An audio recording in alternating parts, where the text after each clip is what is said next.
నమ్మి మోసపోవడం మీ అమాయకత్వం కాదు. నమ్మించి మోసం చేయడం వారి దిగజారుడుతనం. వారు ఎన్ని మెట్లు దిగితే మీరంత ఎత్తు ఎదిగినట్లే మిత్రమా.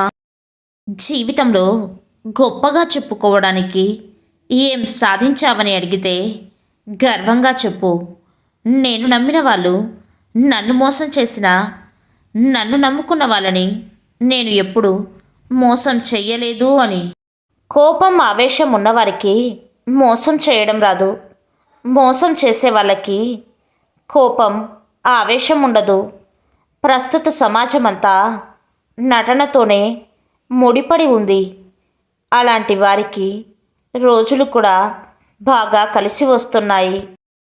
మనం పుట్టినప్పుడు శత్రువులు మిత్రులు ఉండరు. అలాగే మనం చనిపోయిన తర్వాత కూడా శత్రువులు మిత్రులు ఉండరు.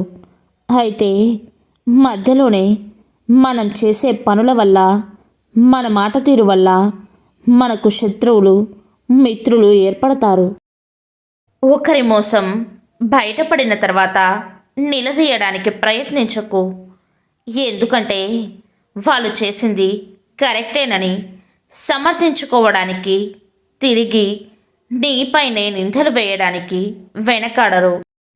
సమర్థులతో యుద్ధం చేసి ఓడిపోయినా గర్వంగానే ఉంటుంది. మూర్ఖులతో మాట్లాడితేనే విలువ పోతుంది. మనసు కూడా చాలా విచిత్రమైనది.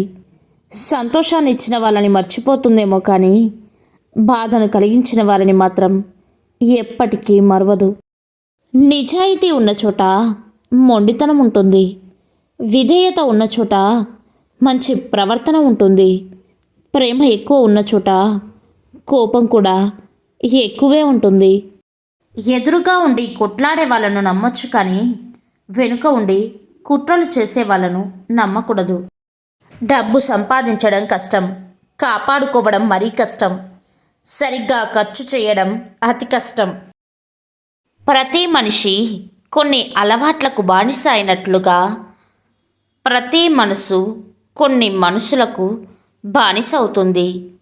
ఆ మనుషులు దూరంగా ఉన్నా, కనిపించకపోయినా, మాట్లాడకపోయినా ఆ మనసులోనే వేదన చెందుతూ ఉంటుంది.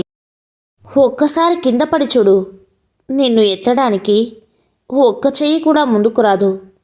ఒక్కసారి పైకి ఎగిరి చూడు, లాగి దించేయడానికి 100 చేతులు ముందుకు వస్తాయి. సంపాదించడం అంటే కేవలం డబ్బే కాదు, మనుషుల విలువలను కూడా సంపాదించాలి. కష్టాల్లో ఉన్నప్పుడు మనల్ని గట్టెక్కించే వారిని సంపాదించాలి. ఆపదలో ఉన్నప్పుడు ఆదుకునే వారిని సంపాదించాలి. బాధల్లో ఉన్నప్పుడు ధైర్యాన్ని నింపేవారిని సంపాదించాలి.